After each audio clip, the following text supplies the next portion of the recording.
ذرا سی تنگی اور مشکل آئے تو ہم دنیا کے وڈیروں اور تعویذوں کی طرف بھاگتے ہیں، جبکہ سب سے پہلے ہم کو اپنی مشکل کے حل کے لیے نوافل پڑھنے چاہئیں اور اللہ تعالیٰ کے سامنے اپنی بے بسی و عاجزی کا اظہار کرنا چاہیے۔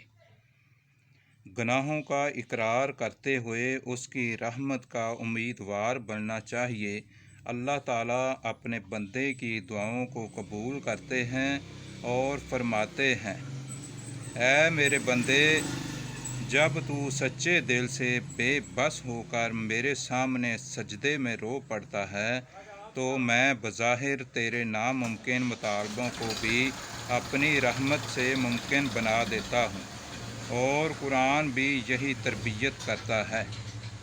یا ایھا الذین آمنوا استعینوا بالصبر والصلاۃ ان اللہ مع الصابرین۔